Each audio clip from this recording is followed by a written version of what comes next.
یہ عقیدہ کہ خدا نے انسانیت کو اپنی شبیہ میں بنایا ہے مغربی دنیا کے زیادہ تر سائنسدان میں 19ویں صدی کے وسط تک مقبول تھا۔ ان کا خیال تھا کہ دنیا کے سب جانوروں کو کسی غیبی طاقت نے جنم دیا ہے اور پھر چارلس ڈارون کی آمد ہوئی۔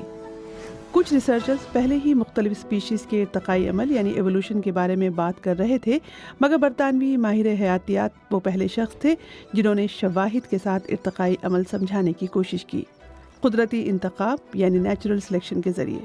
ان کے نظریے نے حیاتیات میں انسانوں کے ارتقاء کی نئی وضاحت دی۔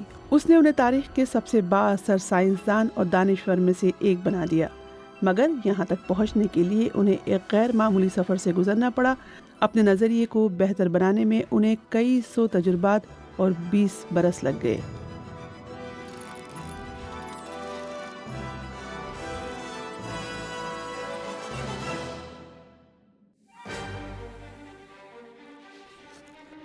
سن 1831 میں ڈارون 22 برس کے تھے اور وہ یونیورسٹی آف کیمبرج میں طالب علم تھے جب انہیں ماہر حیاتیات کے طور پر ایک عظیم سفر کے لیے مدعو کیا گیا۔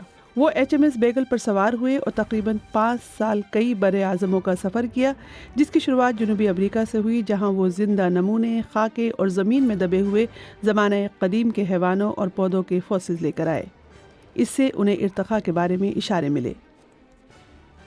مثال کے طور پر سلوتھ کی طرح ایک دیو ہیکل جانور میلوڈون کے واقعات کا مشاہدہ کر کے انہوں نے سوچا کہ ان میں مشابہت محض اتفاق نہیں، ان میں کوئی کڑی ملتی ہی ہوگی۔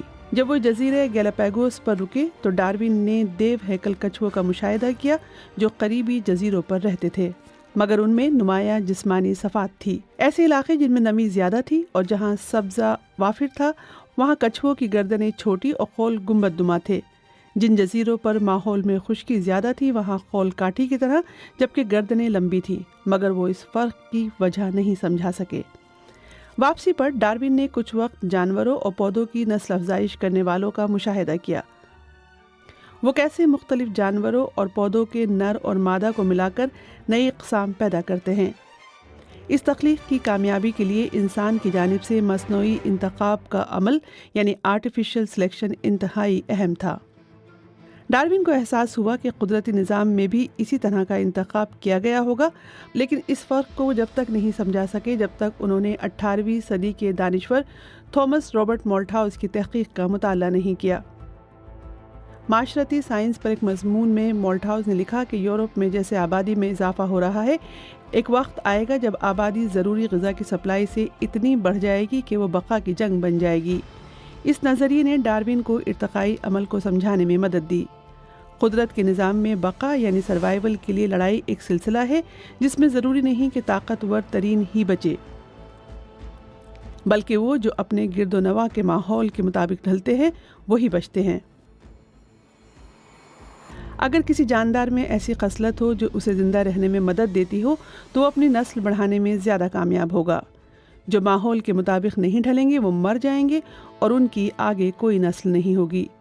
وہ مخلوق جو نسل بڑھانے میں سب سے کامیاب ہوگی وہ اپنی خصلت اگلی نسل کو دے گی، اور یہ اس وقت تک ہوگا جب تک نئی نسل نہ بن جائے۔ اس لیے گیلاپاگوس کے کچھووں میں فرق ارتقائی عمل کا نتیجہ ہے۔ خشک ماحول میں لمبی گردنوں والے سبزے تک آسانی سے پہنچ سکتے ہیں تاکہ غذا حاصل کر سکیں، جبکہ وہ جو ایسے ماحول میں تھے جہاں نمی تھی وہ زیادہ گھاس کھا سکتے تھے اور اپنے آپ کو چھوٹی گردن اور گنبد نما خول کی وجہ سے شکاریوں سے محفوظ رکھ سکتے تھے۔ ڈارون کا کہنا تھا کہ تمام اسپیشیز جن میں انسان بھی شامل ہیں آزادانہ طور پر نہیں وجود میں آئے بلکہ ایک مشترکہ نسل سے ہیں، اور اس طرح زمین پر زندگی میں ڈائیورسٹی پیدا ہونا شروع ہوئی۔ ڈارون نے سفر کے 20 سال بعد ہزاروں صفحات قلم کرنے کے بعد بھی کچھ شائع نہیں کیا۔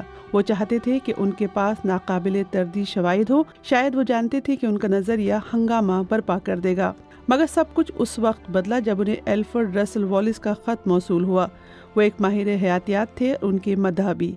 انہوں نے لکھا کہ وہ بھی اسی نتیجے پر پہنچے ہیں کہ ارتقاء قدرتی انتخاب کی وجہ سے ہے۔ ڈارون گھبرا گئے۔ ان کے سامنے یہ المیہ تھا کہ والیس اس نظریے کا صحرا اپنے سر لے لیں گے، لہٰذا دونوں نے مل کر اس نظریے کو پیش کیا۔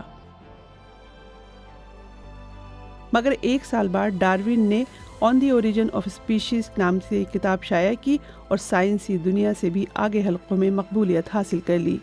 ان کے انکشافات نے وکٹورین دور کے برطانیہ کو جھنجھوڑ کر رکھ دیا۔ اپنے دور میں کوپرنیکس کی طرح ڈارون نے اس بات کو پیش کر کے کہ ڈائیورسٹی ایک حیاتیاتی عمل ہے اور خدائی مداخلت کے بغیر ہوا ہے، اس نے صورتحال بدل دی۔ ڈارون نے کرۂ ارض پر انسانوں کو باقی حیوانوں کی طرح اسی ارتقائی عمل کا حصہ قرار دیا۔ سائنس میں ترقی نے اس نظریے کی تصدیق کی ہے اور کیتھولک چرچ نے دہائیوں بعد اس بات کو تسلیم کیا کہ ارتقائی عمل مذہب سے مطابقت رکھتا ہے۔